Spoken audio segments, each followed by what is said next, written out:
Basket Brains, Distors, and Frisbee Freaks, Emerald City Discs proudly brings to you the greatest podcast in the world. Kirby Snyder, aka Darkwing Disc, the Fairway Finder, Ollie DePina. This is K.O.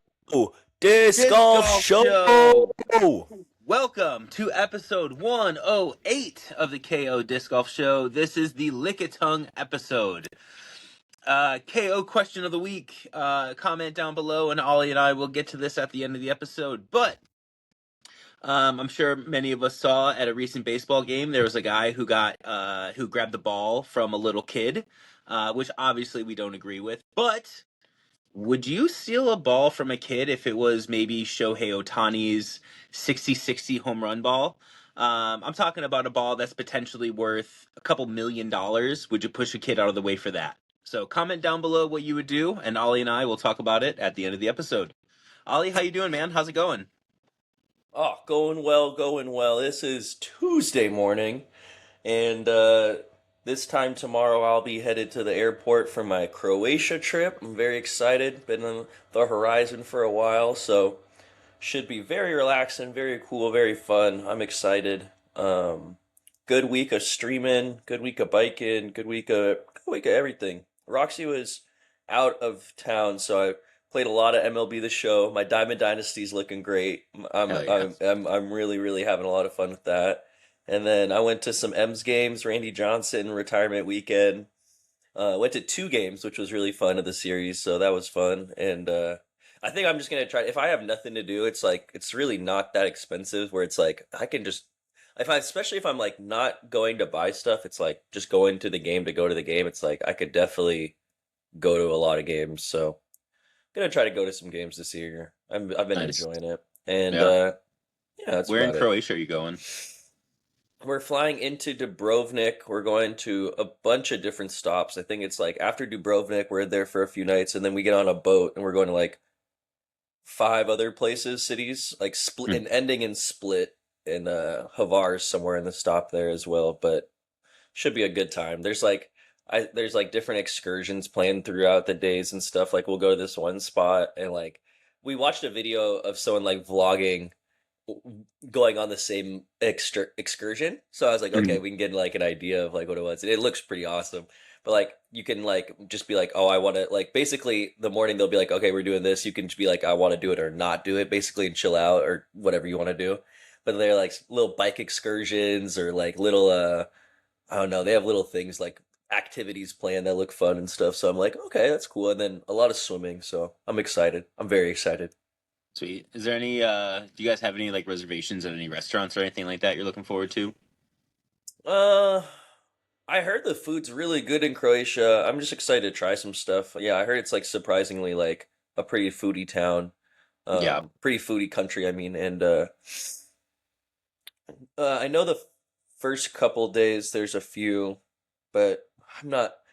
This just shows how bad I am with the plan. How I'm like, there's like other people playing. I'm like, yeah, I'm just going. I can name 3 of the stops we're going and things Just kinda like that. vibing. Yeah, I'm Yeah. just here for it. You know, I really need to pack. I haven't even started packing, which is like I was like doing like the mental check. I'm like Speedo check, um, shorts check. Hell Like what yeah. else do I need after that? I'm like, come on, couple pairs of underwear.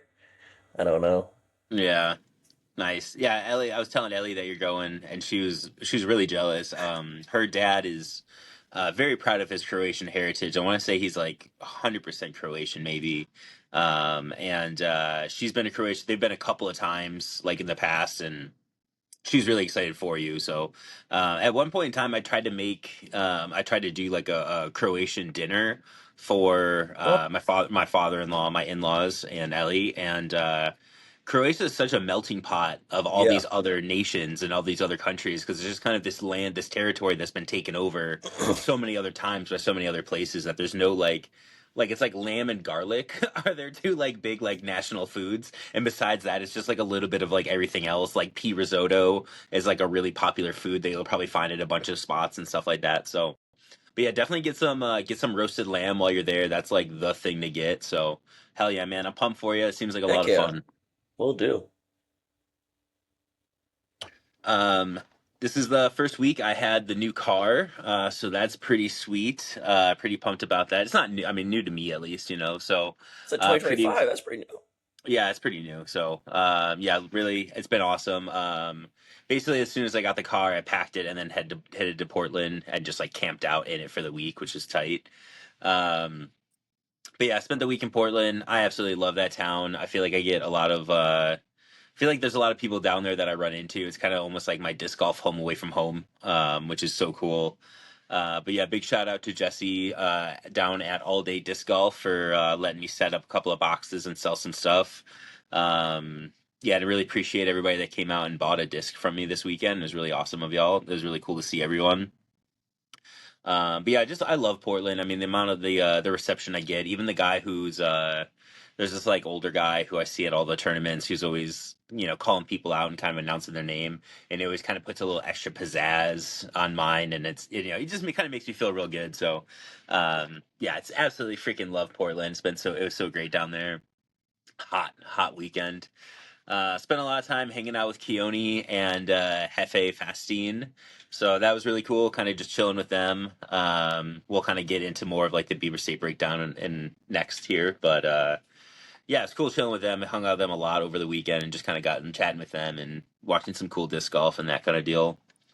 Um, Last week I did this we did like this thing for my father-in-law, and I thought it was for like a low-income housing thing. I was totally wrong about that. He got his name on the building, on one of the buildings at UW, which Oh, is really, sweet. really cool. Yeah, it's like a center for like mental health and stuff like that, where they study like mental health and all that kind of stuff. So, really, really cool, really awesome ceremony of people just kind of going up and saying how much of an impact he had, in their lives. And, without him, that building wouldn't have, been constructed and put into place and that kind of stuff. So, really, really cool just getting to see his legacy still. And there's a really, really great picture of him in front of in the entryway there. So, if you ever happen to go by UW, check it out. Look for the Frank Chop building. Um, Dude, Red Sox are freaking. You're saying you're at the Mariners game. I've been trying to tune into the Red Sox, and I'm like, it sucks because I am kind of dialed up on them, and I hate this freaking team. This has got to be like my least favorite Red Sox team I've watched. I mean, since I've started watching baseball, this team is if it's not one thing, it's another. I mean, everybody like they all seem to like hate each other too. Like everyone seems to want to like have quotes about each other, and everyone's fighting, and we're already getting rid of the manager. So this is going to be a really tough year of baseball for me. I'm a Red Sox fan no matter what, so like I'm kind of like going down with the ship in a way, but dude, it's tough, man. I went from like I'm tuning into every game to like I'll tune into the first like 3-4 innings. They go down by 2 runs, and I'm like, yeah, the Red Sox cannot score. They're not scoring 3 runs this game. We lost. Like that's it. So it's been really hard to watch. It's been really really tough. I know the Mariners haven't had it too easy, but it has been. They've just been dog water, dude. It's been so bad. Yeah, it's not been Um, good for KO baseball. no, no, definitely not.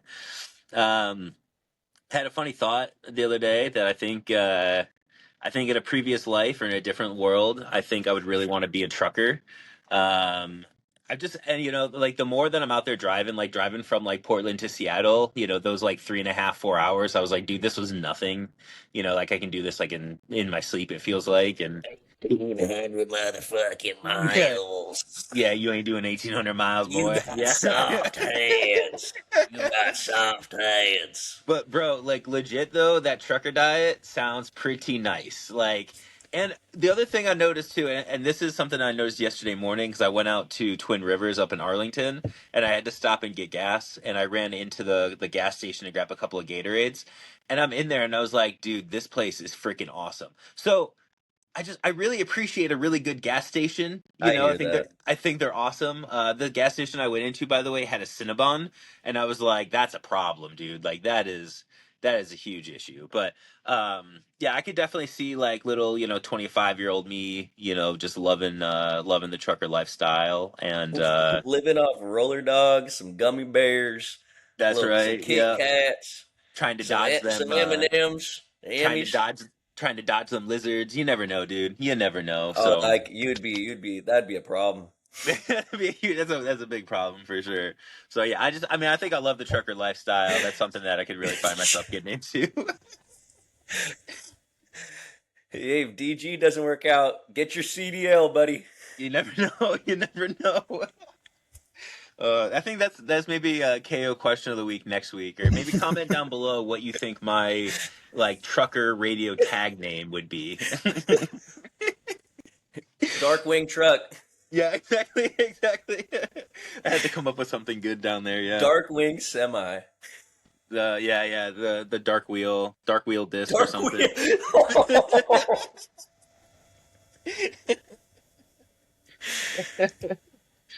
Pretty good. And then this is, dude. So I did this morning to Ellie, and I thought this was so freaking funny. I think you should try to do this to Roxy, and really anybody listening. You should try to do this to your partner, your significant other. But I've never done this to her, but I dapped up Ellie this morning, where she came up to give me a hug, and I just like threw it at her, and she was like, "What?" And then she just took it, and I dapped her up, and afterwards she just sat there and didn't know how to respond to it, and I laughed so fucking hard. Oh my god, it was hilarious. So yeah, dap up your partner. They will have no idea how to react to it. I think she hated it, which made me laugh even harder. So I might do that to her a little bit here and there, just kind of surprise it on her. So yeah, those little things you can do to kind of keep your relationship, different. But yeah, so we'll get right into the tournament recap presented by Emerald City Discs. Tournament recap by Emerald City. Emerald City. Emerald City. Emerald City Discs. This past weekend was the Beaver State Fling. That was pretty much that dominated the region. Ton of Washington guys up there. One of the funniest things I heard. Somebody told this to El Jefe when somebody on his cards. They said, "Oh, we know you're from Washington. You guys all throw really straight." So apparently that's like a thing with Washington guys. So apparently from Oregon, or Oregon guys think of Washington guys, is that we just throw really straight, and it's like, yeah, we do actually. Like we have to. So yeah, ton of Washington players up there.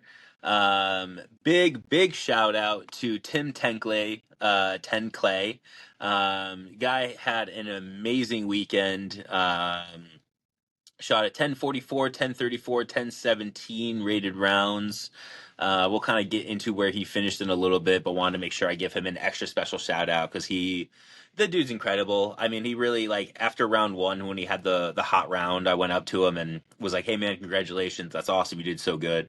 He's like, "Thanks." He goes, "How did you do?" And he wants to hear about my round, and I was like, "Dude, don't worry about my round. Like, tell me, like, we want to hear you. Like, we want to hear what you did." So he's just such a humble guy, and he's so nice. So really cool to see Tim kind of starting to put it all together like that. So um, everybody already knows that he's an absolute killer, but yeah, a little bit of a Washington. Like we're gonna see a lot of Washington names at the top of the leaderboard here, which is really cool.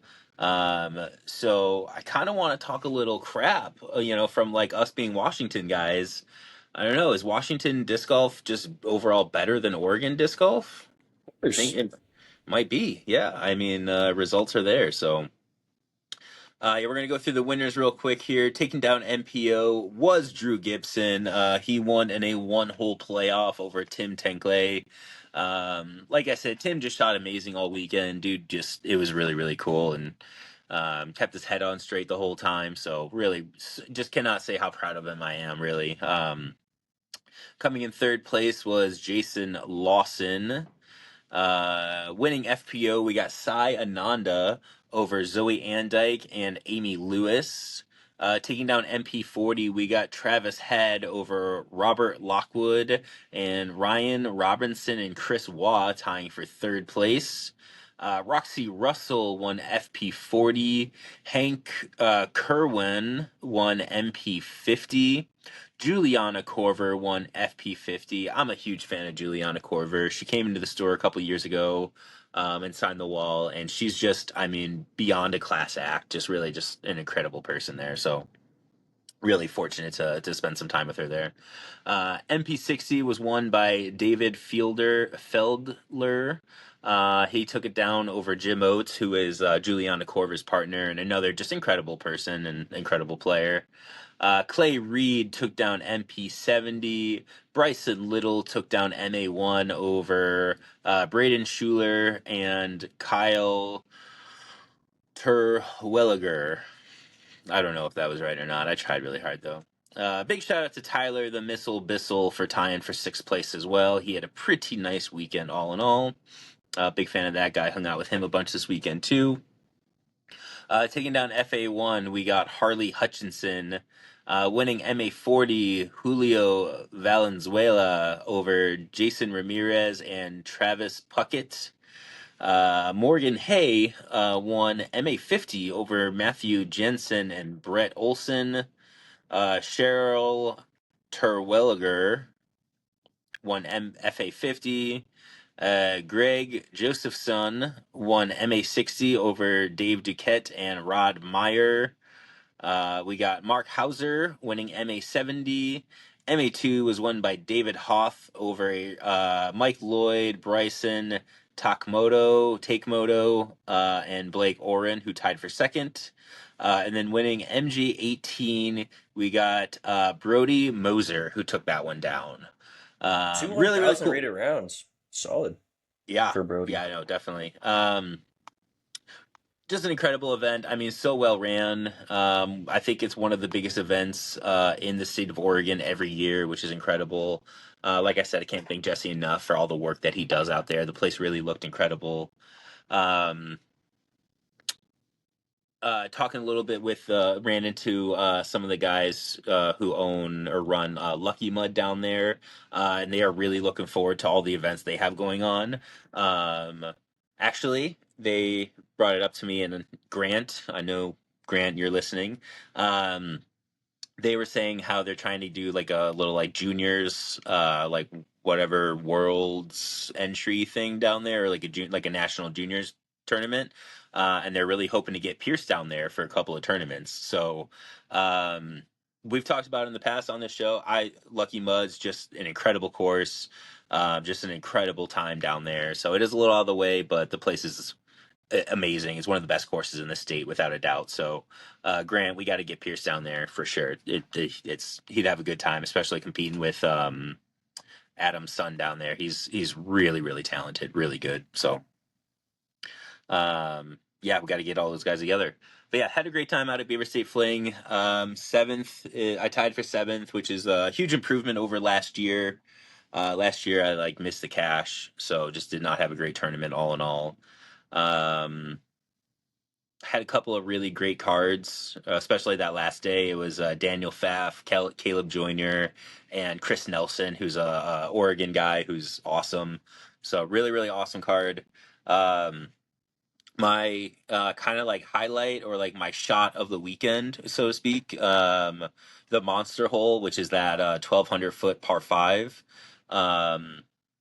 There's a tree off the left that you want to be to the right of, and I hit that tree both rounds. And then my second shot, they're not doing OB on the left hand side with the path, so I kind of put my drive out on the left hand side or my second shot on the left hand side and hyzer out into the bushes. So I'm probably 600 feet or so away from the basket.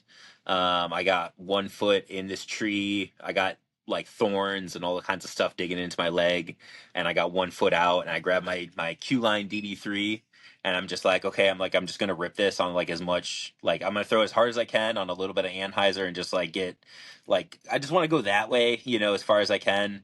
And I reared back and just kind of put everything I had into it, and it was complete standstill, and just came out of my hand on the perfect angle, and it just took off like a bat out of hell. And I want to say I threw a standstill forehand probably about 425, 450, to the point where Daniel Pfaff and Chris Nelson behind me were like, Jesus Christ. And I was like, I must have done something good if these guys are really impressed with that, because both of them throw just booming forehand. So without that shot, I definitely don't think I'm getting the par in that hole, because that put me within 125 feet, 150 feet of the basket, which was really nice. So I was able to throw a little chip up to get into it. So definitely the shot of the weekend. like I said, I was trying to throw it as hard as I could, and I was trying to just get it as far down the fairway as I could, but that was so much further down than I had ever expected. So round Let's go. one, yeah. My tee shots the whole weekend were super nice and like really crispy. I feel like I hit like almost all the fairways out of the 54 holes of disc golf. I want to say there was probably 6 to 8 tee shots that I wasn't like proud of or didn't do exactly what I was trying to do, regardless if the result comes up or not. But there's only a few that I did that came out of my hand that weren't exactly what I was trying to do. But round one, the up shots were so bad. Getting up and down from 125 feet, from 200 feet, just seems so difficult, which is so frustrating because that's something that I'm usually so good at. So um, that was definitely kind of a little bummer. And then day two, my putt was just completely gone. I felt like I really wasn't making anything outside of 25 feet, which is so tough out there because even to throw a good shot, there's some of those holes where you're going to put yourself 30 feet, 35 feet. And at that point in time, it really did feel like there was no chance I was going to make any of those putts. Um, so little things I got to kind of work on, but everything felt so much better than the week before. I mean, at Delphi last week, I mean, I felt like completely lost. But I was also like kind of sore and beat up from the car crash the week before that. So, no, I don't want to be like, making excuses or anything, but feeling better, feeling 100%. healthy I hear again, you. yeah, kind of ready to go. So, uh, time to get right into the tournament look ahead presented by Disc Golf Threads. Do I have everybody's attention now? There can be only one World Wrestling Federation champion. Acknowledge me. The Disc Golf Threads, speaking of which, I just got the alert yesterday that my custom jersey is on its way to my house right now. So, should have that by the end of this week. So, check your social medias, and you'll see me be posting this week about that jersey, and then hopefully it'll be up on Disc Golf Threads within the week. Go there, check it out, use the promo code DWD. All right. Coming up this week, we have the Twin Rivers Open. This is happening out at Twin Rivers, ran by Lucas Lada and Eric Dupinski. I haven't played this tournament in a few years. I really like Twin Rivers. I went there yesterday morning, and holy crap, that place is so grown in right now. It's some of those fairways got really, really tight, like really, really tight.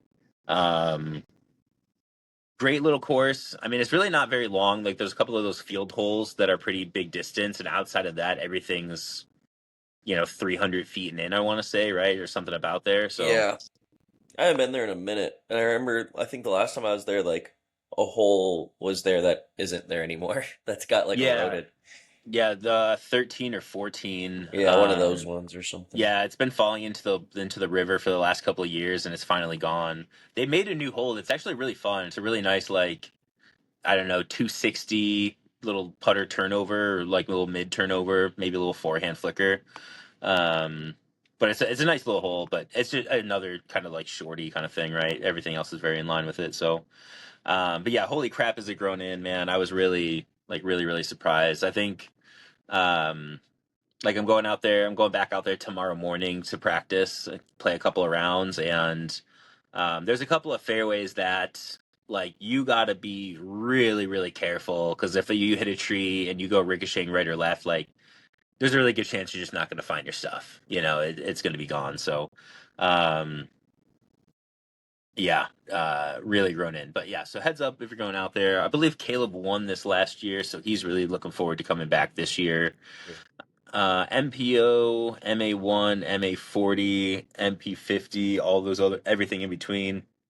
They're all going to play the long tees, and then everybody else will play the short tees for the tournament. Should be a good time, all in all. All right, moving right into the weather look ahead. Weather look ahead. Together we can reduce, reuse, and recycle for a greener future for disc golfers. Oh, yeah. All right. Coming up this week, we're going to check out both Arlington. We're going to check out Arlington first.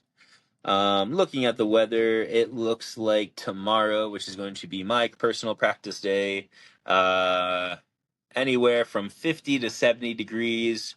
Should be pretty good. Doesn't look like there's going to be any rain. I'm digging on that day, man. Honestly, mid 60s, pretty Yeah. nice. So No, looking that's nice. looking forward to that. Saturday, it looks like there's a small chance of rain really, really early in the morning. We're talking like 5 a.m. or so. But as far as tournament day is concerned, it looks like the sun should poke out a little bit in the afternoon and be right in that mid 60s for Saturday.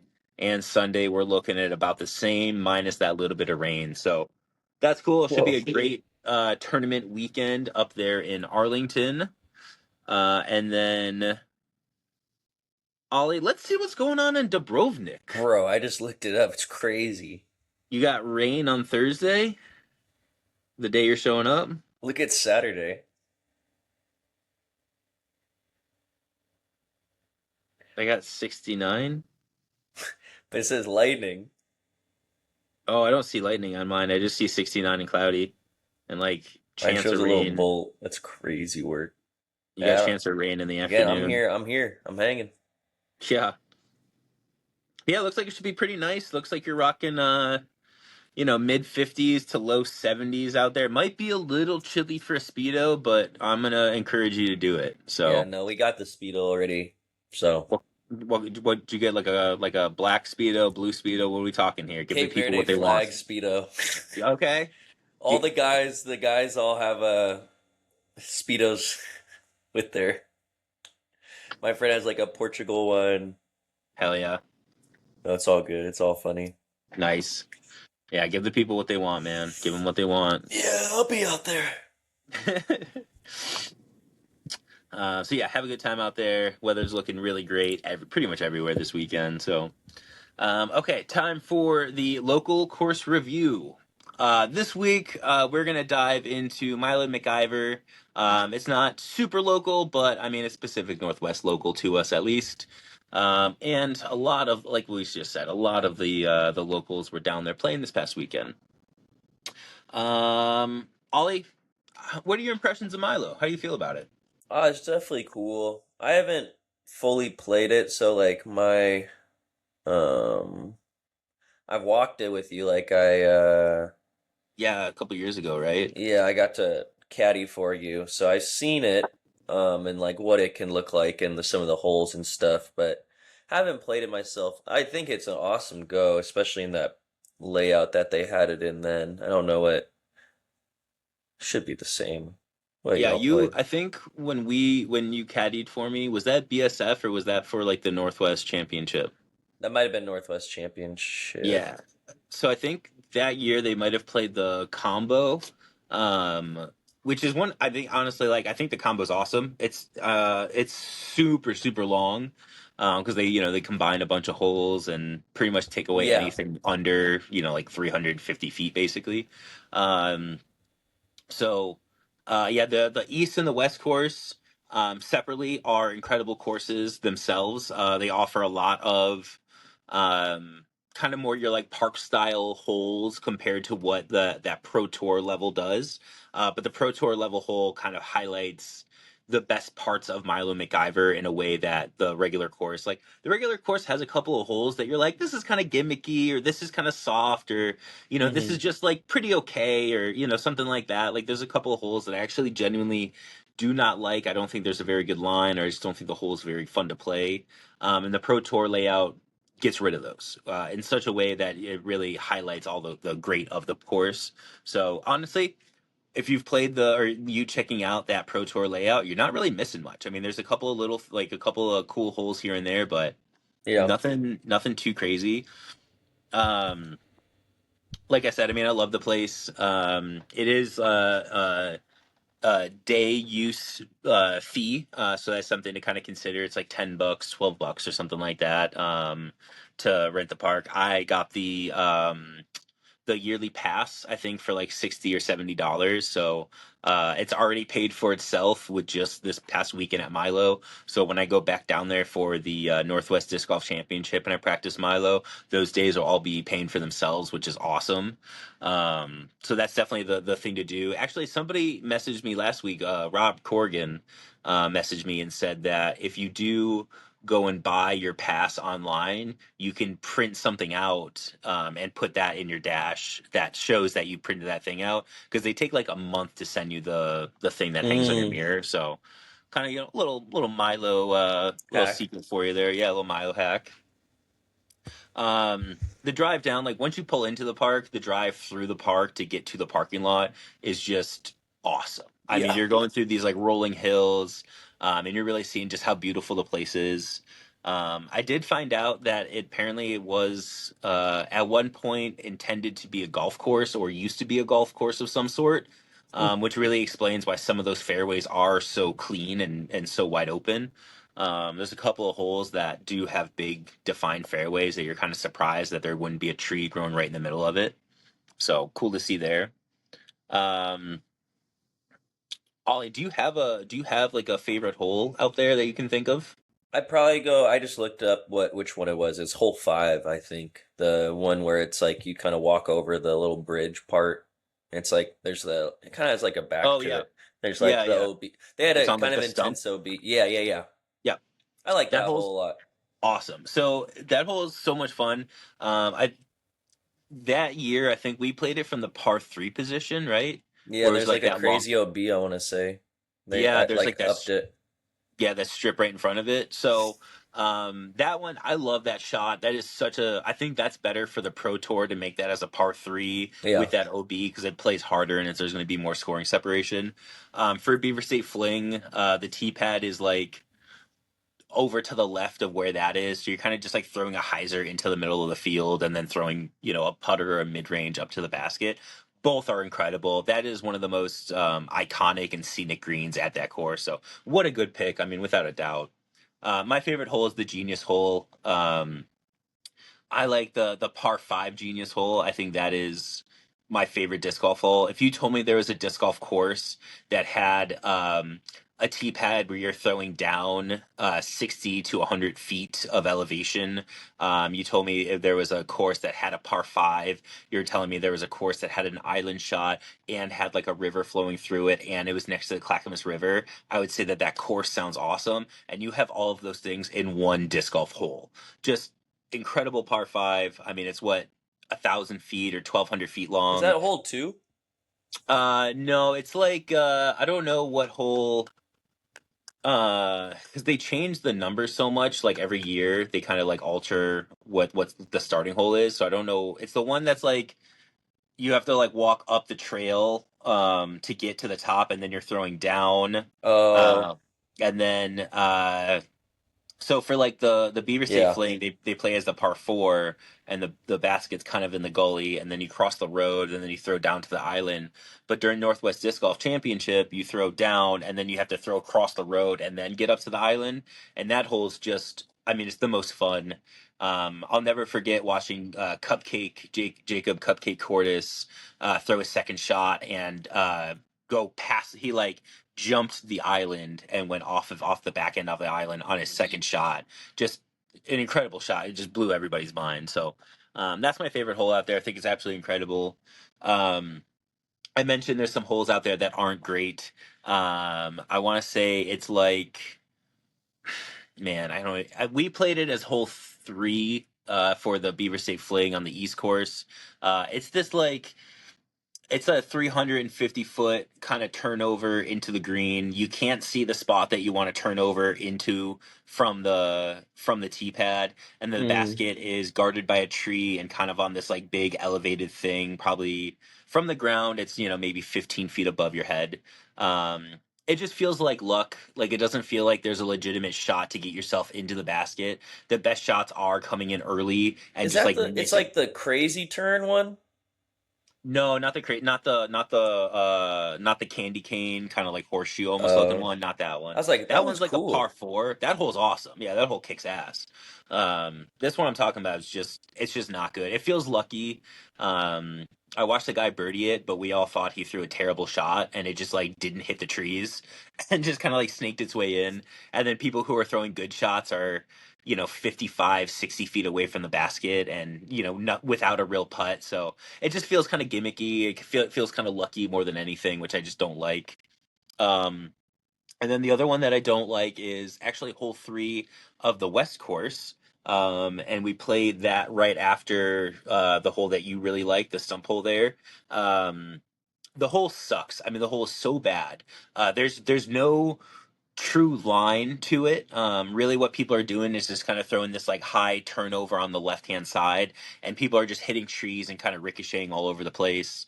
There's not really like a true defined shape that you need to throw to get there. I don't love it.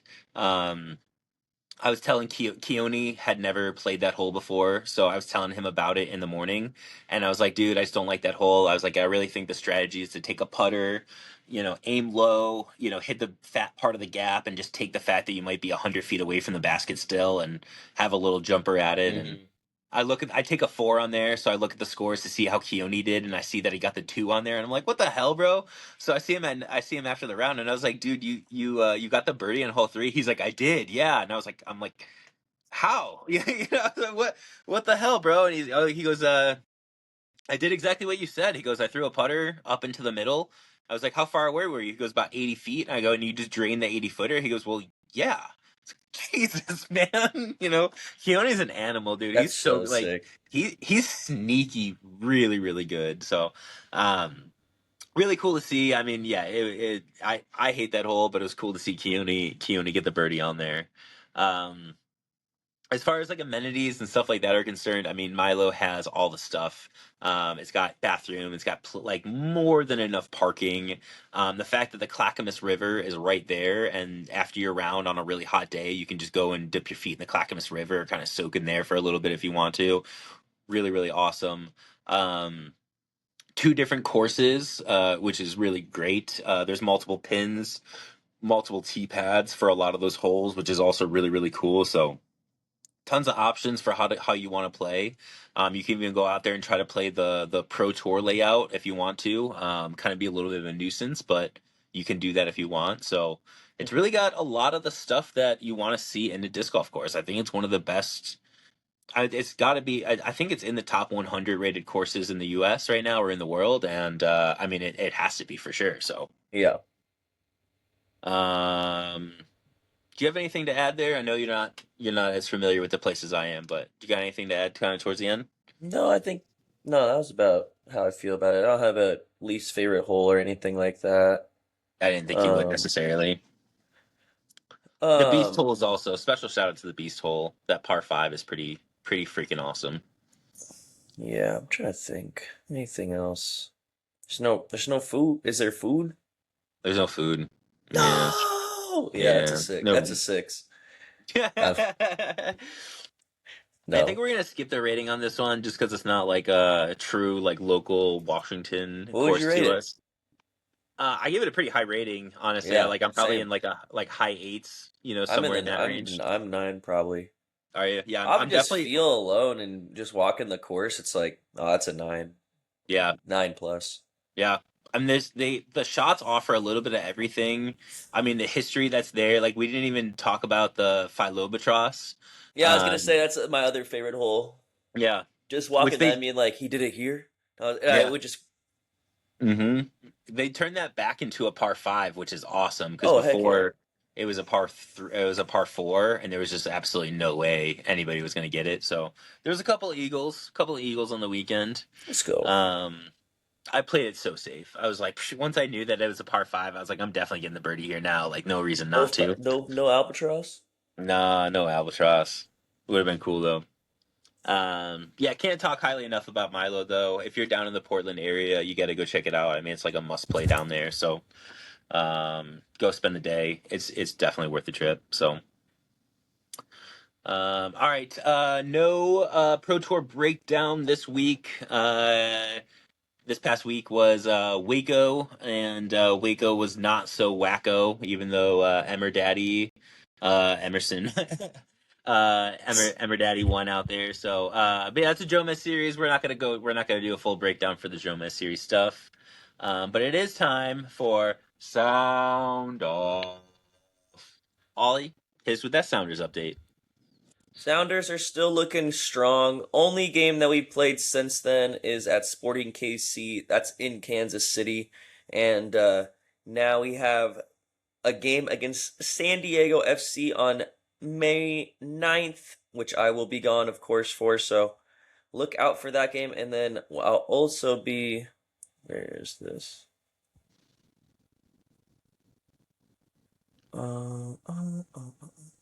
I just had it up. But yeah, May 9th against San Diego. Also big news, Vancouver Whitecaps, which is like kind of like the Sounders rival, is getting relocated. So they'll be moving from Vancouver, which is kind of interesting. Vancouver, Washington?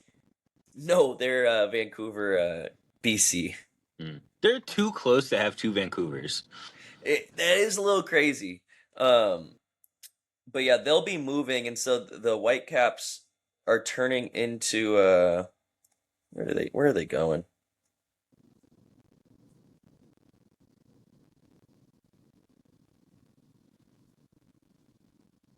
I don't even know, dude. They're going to like somewhere. Where? They're going somewhere. My phone's just like not working right now. Yeah, I thought it was Vegas. I just don't want to missay it. Yeah, it's Vegas. Okay. So yeah, they're going to Vegas. So that'll still be pretty close and pretty rivalry. And then we play May 13th against San Jose and May 16th against the LA Galaxy. So those are the next 3 games that I'll be gone for. Lock in with some Sounders soccer. Hell yeah. Yeah, so I think next week we asked if anybody was interested in doing it, and Justin Banks reached out and said that he was interested. So we got to kind of figure out a little bit of details with him and Ollie as far as like passwords and stuff like that. We're gonna kind of get all that stuff together.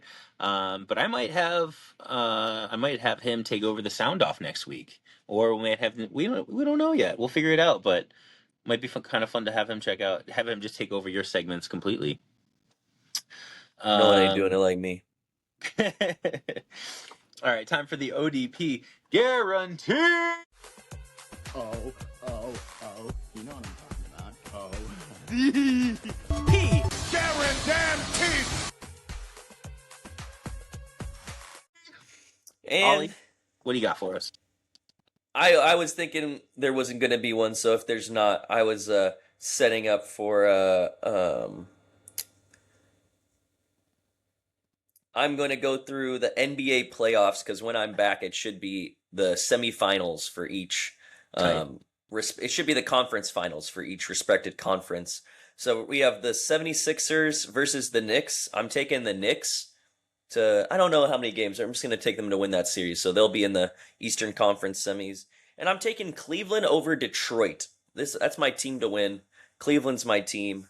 They have my boy James Harden. So we're taking Cleveland over Detroit in the East. So we'll have a New York versus Cleveland conference semifinal from the ODP.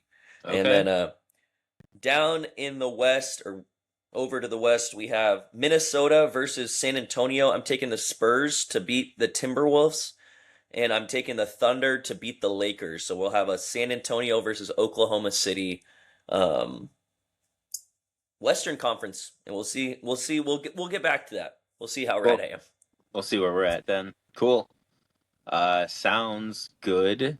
Yeah, I saw the Celtics got eliminated. My Boston. I love Jason Tatum, man. Yeah, he wasn't playing. Bummed. Super bummed. All right, time to answer the KO question of the week. Would you push a kid to get an expensive baseball? So the scenario I want to kind of put us in here, there's a home run ball, a really significant home run ball. Let's, make up a scenario and say that Shohei Ohtani is breaking Barry Bonds' single season home run record. And that ball is hit in between you and some little kid. Are you pushing that little kid to get that ball? So I want to preference this as well. So in the email, it didn't have this. I didn't. Oh, I didn't. Maybe I didn't even read the expensive ball part. But I was ready to answer yes in general. So Say less, yeah. so when you said expensive ball, I was like, oh, I'm like putting in like a like it's J-Rod squad. I'm literally I'm making some miraculous play at this point. Oh yeah. Yeah, of course I am. Yeah, I'm in the same boat, dude. I mean, totally. We've talked. I think we talked about this like off air last week, where like when I go to a baseball game, I look around to see if there's any kids around, right? And I know, okay, there's a kid sitting to my right, so if I happen to get a foul ball or something, I'm giving that to the kid, right? Yeah. On the other side of that, though, too, if I look around and there's no kids around, I'm like, fucking score, dude. Let's go. Like if I get a ball, that's mine. That's awesome. I want a ball still. I'm a kid at heart. But yeah, if we're talking about like any random foul ball and it's me and a kid, I'm probably reaching for it, noticing it's a kid, and then trying to back up and letting the kid have it. Sure, but we're talking Murakami's 70th home run of his rookie year. That's what I want. I'm punching a kid for that. I'm drop kicking that kid so Pierce, freaking I'm fast. sorry. Pierce, I'm sorry if you're at the game. He's not walking away. Yeah, get your kids away from me. Like I'm going. This is going to be awful. Grant's like, okay, noted. Don't go to the KO disc golf show baseball game night. Seriously, bring him a football helmet or something. Because like, no way, dude. Millions of dollars. Like, Funny. Shohei's last ball went for like $3 million or something like that. Like, what are we talking about here? No. What if? Okay, I got another hypothetical later. We'll do. Sweet. All right, comment down below though. Not only comment down below if you would push the kid for the ball, but not only that, but what you would do to get that kid out of your way so you can get that ball. Millions of dollars, dude, millions. All right, time for the draft this week. Moving right into it. This is the E-Draft. This is a continuation of our letter draft. We have done the E-Draft once in the past. And because of that, the E words that we cannot draft are Emerald City Discs, Entertainment, Extreme, ESPN, eBay, Example, Epic, and Elephants. So cannot draft any of those. Ollie, do you want the first pick or the second two? You can have the first pick. Cool. And with the first pick, I'm going to take Elmo. He's an OG, dude. Yeah, OG. That little red fuck. Okay, here we go. Here we go now. The Elmo, I was watching this comedy thing and someone had a joke and it was like, one of the punchlines was like, finger me Elmo, like should be like a thing. And I just was crying right as you said that. It popped in my head.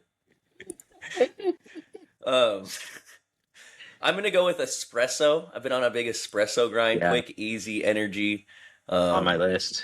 Yeah, espresso goes so tough. And then we're going to go with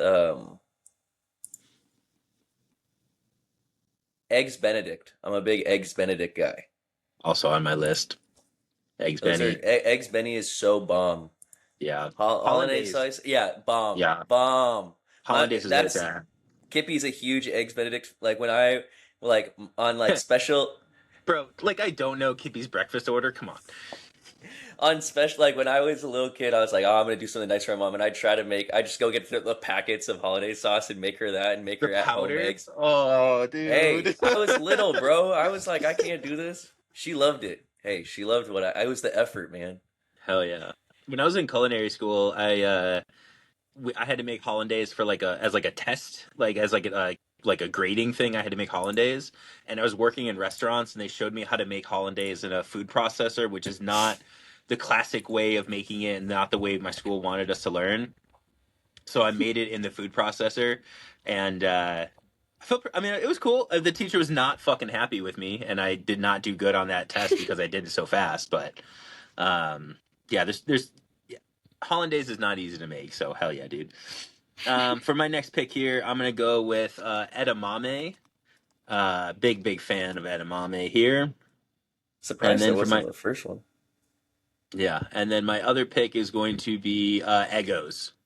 Eggo waffles always go hard. Oh, that's a huge steal.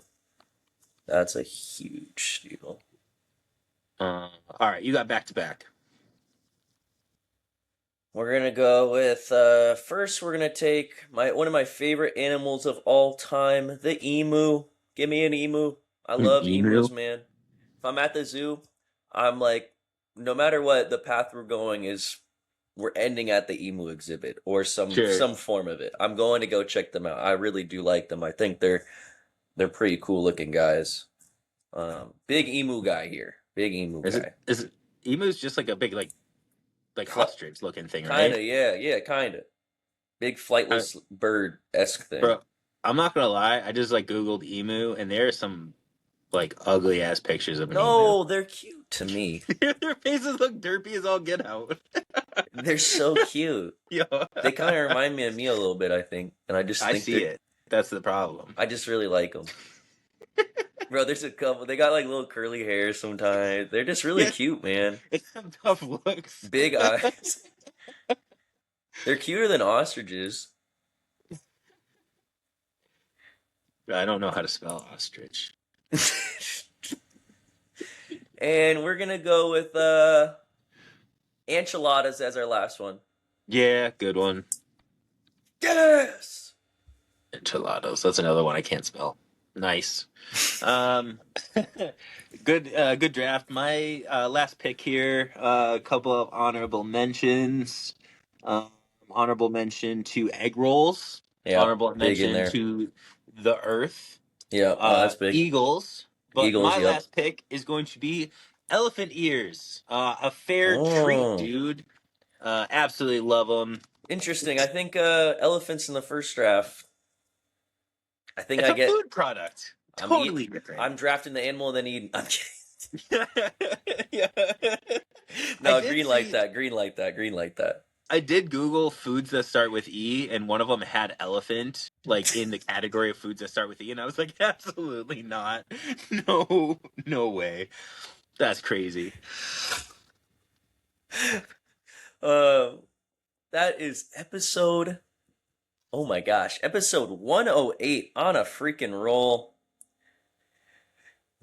This will be. I will see you guys. When is that episode going to be filmed? That next one, May 19th. I will see you guys May 19th. A little quote from Kobe: "Job not finished. Aim high, shoot low." We'll see you next 2 weeks. Peace.